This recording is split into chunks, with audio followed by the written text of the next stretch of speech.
Alright guys, welcome back to Strong Successful Male. So for today, I'm going to go over an article titled, I left my family for my dream man and ignored huge red flags. It almost offed me. Here's how to spot a narcissist before you make the same mistake. And guys, this article is all about a gal, this is from over in the UK, who's writing in her story to this publication about how she was involved with this guy who was terrible to her on so many fronts. And I will agree, he was terrible on many fronts to her. But here's the thing. She completely abandoned her husband and kids for this guy. And I might add, before she left them, she was obviously cheating on them with this guy. And then, it's no surprise, this guy who obviously gave her the excitement, the butterflies, turned out to be a monster. And she just kept coming back for more. And now she's looking for a whole lot of pity and warning gals about this type of behavior. Now, here's the deal. To me, I laughed immediately because this sounds like some well-deserved karma for her. Because how about how much she hurt her husband? How much she hurt her children? You think she cared about them? No. Not at all. Her actions completely prove that. And now she's looking for a lot of pity here. I think she gets exactly what she deserves here. Now, let me make it abundantly clear so there's no confusion here. Nobody should be treated in a manner like this guy is like. But the thing is, A, like I said, I'm not feeling too bad because of what she did to her husband and kids. And B, as you're going to see, she keeps coming back for more, as these gals do. They know the guy's terrible. They've been warned about this type of guy their whole lives because she's not exactly a spring chicken, and keeps going back to them for the same crap. But lastly, as I go through this, guys, I want you to pay attention. This is going to see how well you are at picking out these things. There's a lot of things that she describes that he does to her, his treatment of her, that exactly is the same type of crap that the guys are treated.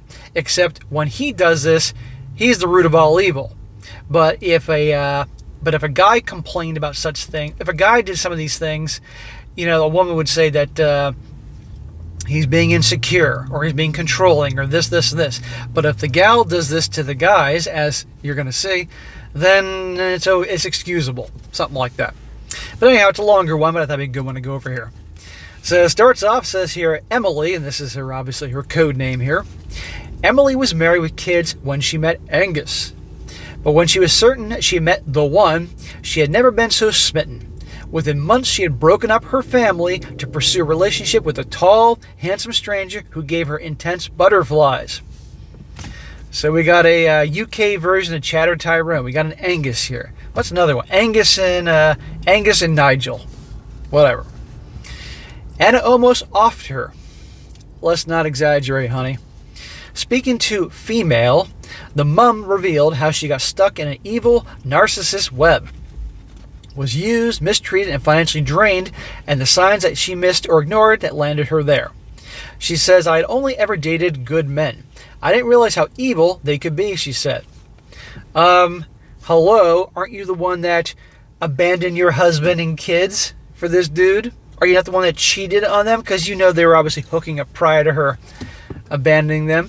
Let's not forget there's someone else that was a bit evil in this picture, honey. You're not. There's going to be blame on you, but that's conveniently not mentioned here in this article, or not really focused on. She says that Angus made me feel alive. I was addicted to the roller coaster and the SCX. Roller coaster means drama. I never felt like that with anyone. I thought that meant it was true love. But I was wrong. It was anything but. So she was with people that treated her well like a human being and loved her. Nope, they didn't do anything for her. But the roller coaster, the butterflies, that did it for her. But guess what comes along with guys like that? A lot of turmoil. She says, in the end, I thought he would off me, she said. That is if the stress caused by the relationship didn't. I call bullshit on that. It was always on eggshells. I lost my appetite and a lot of weight. People kept asking me if I was sick because I had become so thin. Then I fainted in front of my kids and knew I had let things go too far. Shortly after the fainting episode, Angus ruined another evening, screaming at Emily in the middle of a popular restaurant. He asked me if I had a good night, and I said no, actually, and he smiled and said, "Oh, that feels good." I kicked him out of my bed then and there, and told him not to come back. The relationship went on for years. There were engagements, breakups, and dramatic reunions. Sounds like every girl I ever knew that was involved with a bad boy. And yet they keep coming back for more. And any guy that would treat them like a human being and was good to them, The way he twisted my brain to make me feel like I wasn't good enough, that I was nothing without him and would be nobody if I left, made me keep coming back.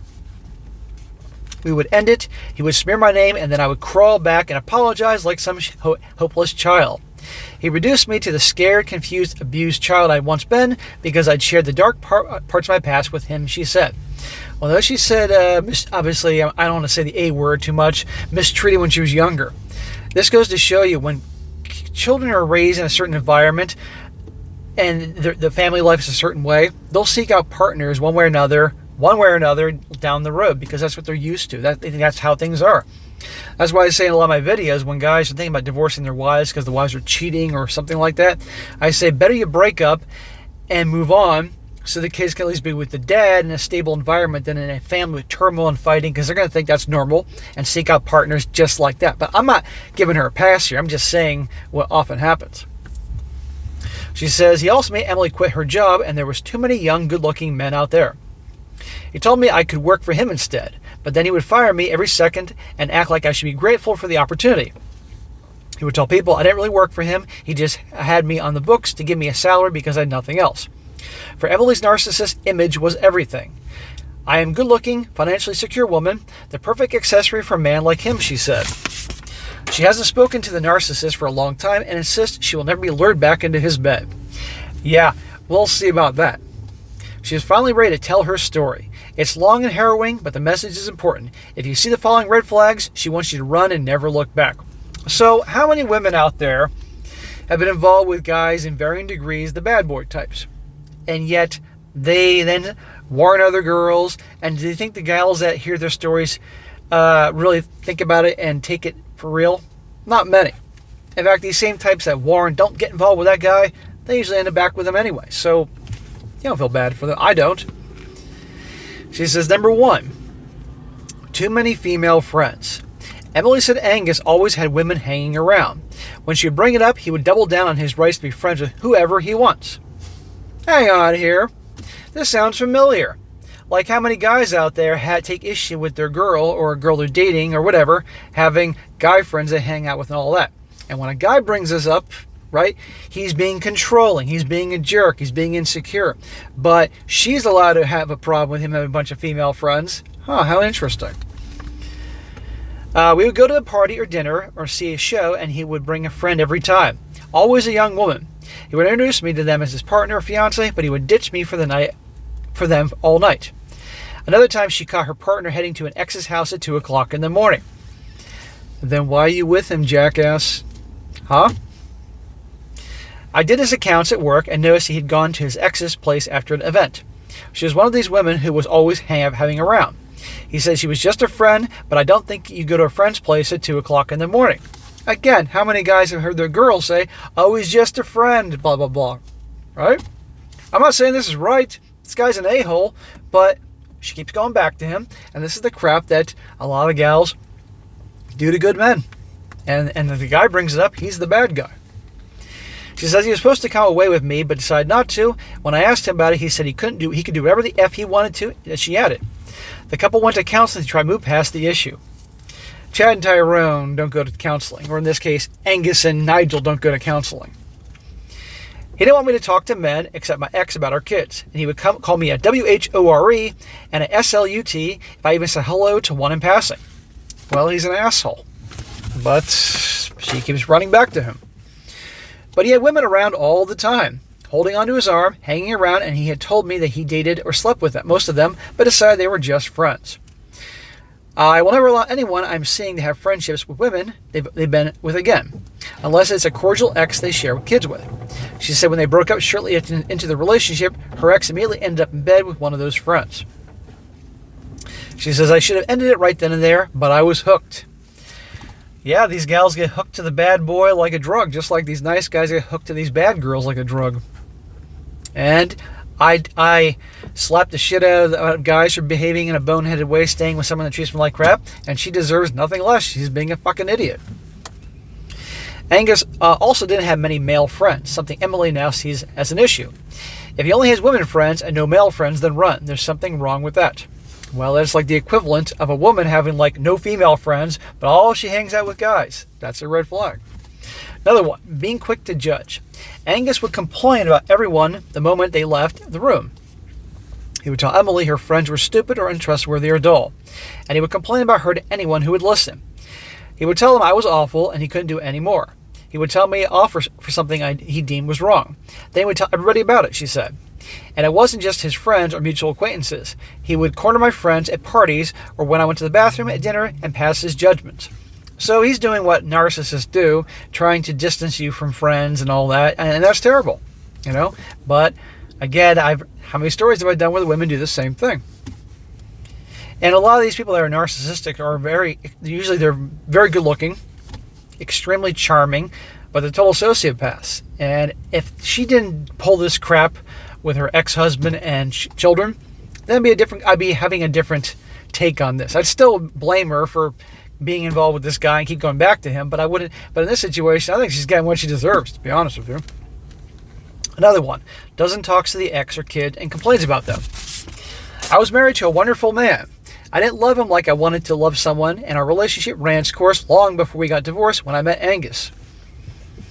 I think that's a nice, convenient way of putting it. He's a wonderful man, but he just didn't do it for her.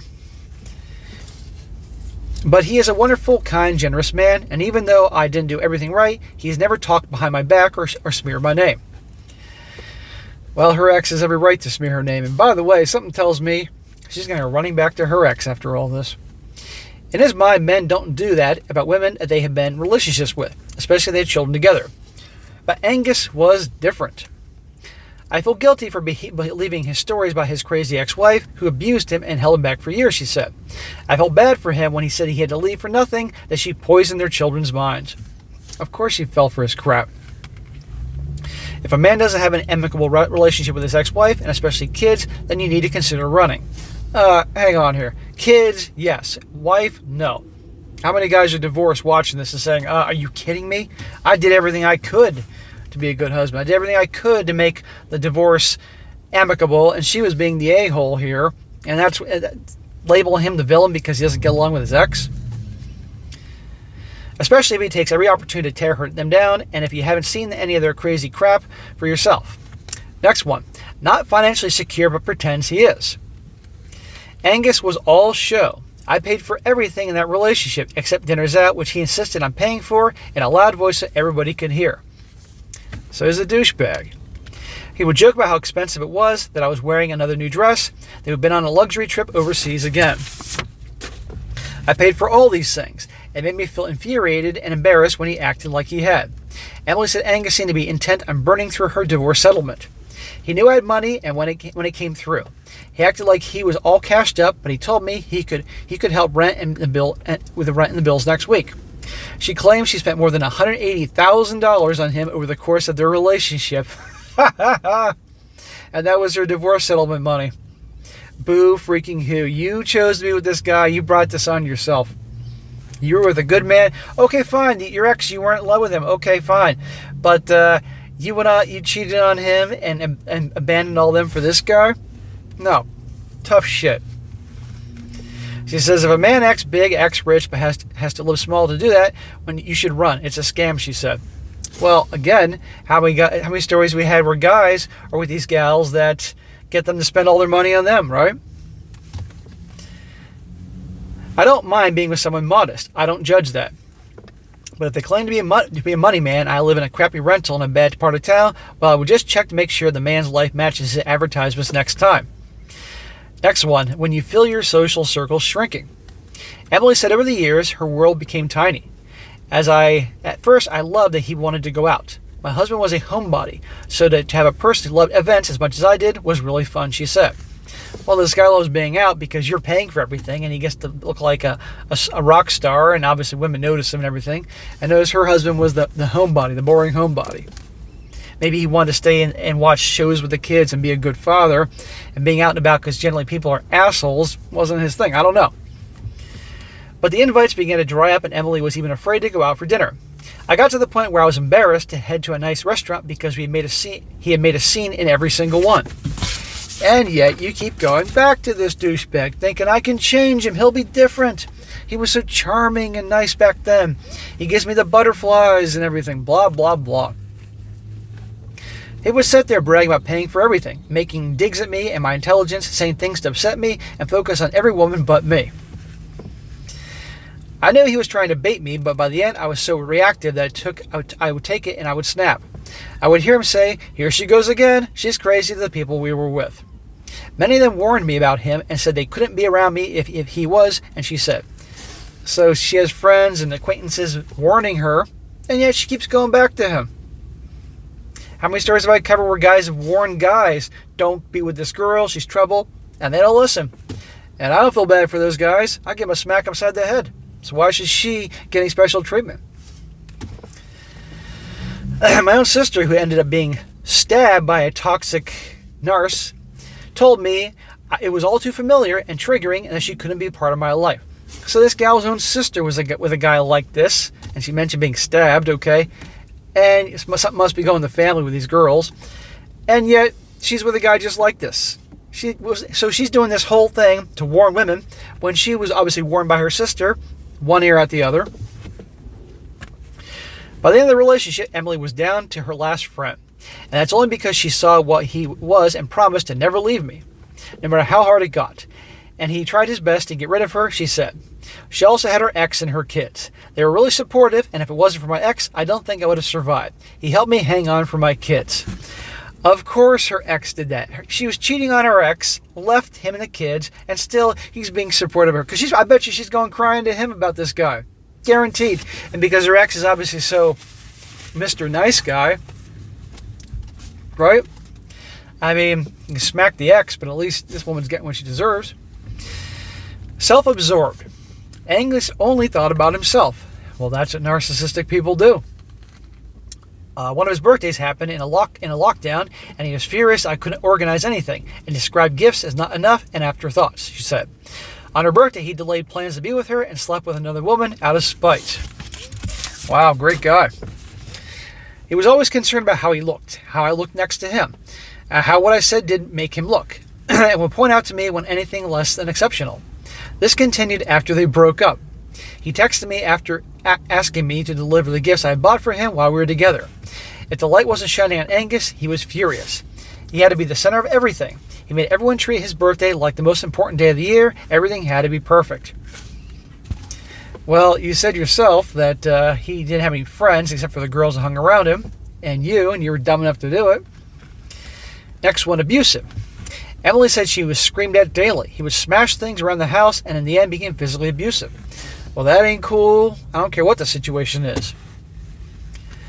I felt constantly paralyzed, afraid to do the wrong thing, she said. And that's what he wanted, me to be paralyzed so he could have all the control. Narcissist, the dude's evil. And how many times did she have to get away from him? Really? He wanted to maintain control at all times. Before we headed out, he would growl at me not to drink too much. Then he would constantly top up my drinks or tease me in front of our friends when he said I needed to slow down before getting more drinks. Then when I did get drunk, he would berate me in front of them. Once a friend stepped in and said, "But you're pouring them," and he flipped. He screamed at me on the way home for being a drunk mess and for making him look stupid for having a trashy woman. Emily became afraid to make a sound, uninvited. She says, I couldn't even talk in my own house. He was staying with me, and every time I would try to chat, he would turn on the television and tell me to shut up. He was busy. Yeah. Again, nobody deserves this. But as a grown-ass adult, it'd be one thing if she was like 18 years old and didn't know any better. She's a grown-ass adult, was married, kids, and she's falling for this crap. And her sister had a guy just like this. So, again, because what she did to her husband and kids, it's karma. Karma will always come back. I thought this guy's going to off me. I need to be strong enough to have a chance. Every time he would get physical, I would work harder. She said something would click and he would become a rage monster. It was like the devil himself. I would beg him to stop and he would keep going. Then he said he couldn't remember later. Next one, scheduled breakups. Says here we would have a huge fight and then break up for a few days, and when we got back together, he would tell me he booked a holiday with a female friend when we had broken up. and that was my fault for disappointing him, and I couldn't stop from going on if he tried, and it would end for good. Emily said her ex-husband told her not to leave him for Angus. He had heard things about him and tried to warn me off, but I never felt this way before and thought it was a love was meant to be type of feeling, she said. So even then, her husband's like, don't go with this guy, and still she wouldn't listen. It was meant to be. He's giving me the butterflies. In actual fact, I believe it was my body telling me to get away, and her kind-hearted ex wasn't the only one. My brother said that Angus made the hair stick up on the back of his neck. Emily said the S-word chemistry with Angus was off the charts. Of course, because he was giving you something you never had, at least not in your adult life. She said, we had really great SCX and it became a huge thing for me. I wanted it all the time. We would have SCX after every fight. There you go. And no surprise the fights were happening all the time. I'd say we were done for good, and then he would convince me that we should catch up. And I would see him. He was my kryptonite. I would end up being back in the relationship and all in. There'd be drama, they'd break up. There'd be drama and break up. On again, over and over, going back to him. But every time I went going back, he lost more respect and was crueler and crueler. Does that sound familiar? He's awful to her. They break up, and then she comes crawling back to him. He loses respect for her for doing that. Sound familiar? And he's even worse to her. By the end, he was living in my house, but telling me I had stuffed up any chance of us being serious, of a future, like I was just there to F him until the one came around. It was like I was addicted to a roller coaster. I thought I was in love, but I wasn't. And that is the end of the article. There was a little review that she had there going over the same shit she said. But the point is that there you go. She left a kind, loving husband who was even kinder after she dumped him, and her kids, cheated on them for this scumbag, and then divorced and abandoned them for this. This is karma. So anybody thinks that karma doesn't exist, that's your business, but I absolutely am convinced of this, and she got what she deserved. Well, mostly. But this guy sounded like a total piece of shit. And I have to wonder at this point, is she going to go back to him in the future or have a guy like this? I'm convinced, and doesn't say that eventually how these things go, she'll go crying back to her ex, hoping to take her back. And probably the way she describes him, he would. And he'd be a fucking fool to do that. Because I guarantee you that Angus character would love to tear them apart again. He would get off on that. So anyway, guys, I'm sure you noticed a lot of things there that she was complaining about him doing, that guess what? They do too. And if a guy takes issue with any of those things, he's just being a weak or a crybaby or something like that. Or if he takes issue, like for instance, you mentioned that he has a lot of female friends. She's allowed to have a problem with that. But when a guy has a problem with his girlfriend hanging out with other guys or male friends, then he's trying to control her, being insecure or something like that. And there's a whole bunch of other examples. So it is very funny and interesting hearing that from the other side. But anyhow, guys, that'd be a good one to go over here. A nice karma story here. But again, nobody deserves to be with someone like that. But when you're a grown-ass adult and you keep getting involved with somebody like that and getting over and over again, there's a point that you can't feel bad for them. They some fucking accountability, right? And when you have everybody telling you that person's trouble, that type of guy's trouble, and it's the same thing. And you know darn well when it comes to the guys, if guys keep going back to the same type of gal, treat them the same way, I say the same to them. You're a grown fucking man, keep going back to these a-hole women, But some people just have to go through hell and the hard way to do it. And I'm sure everybody watching this knows at least somebody in their life that was like this. Kept going back to somebody, and they'd have to talk about their bullshit stories and whine and complain, and still keep going back to that guy or gal. And it got to the point you don't want to hear it anymore. You're done with the drama. Anyway, guys, that'd be an interesting one to cover. I don't do articles very often anymore. I thought it'd be a good one. And a shout out to the guy that sent that to me. All right, guys, that is it for today. Be sure to comment down below what you think about this. Be sure to like the video, share with your friends, and subscribe. I'll catch you next time.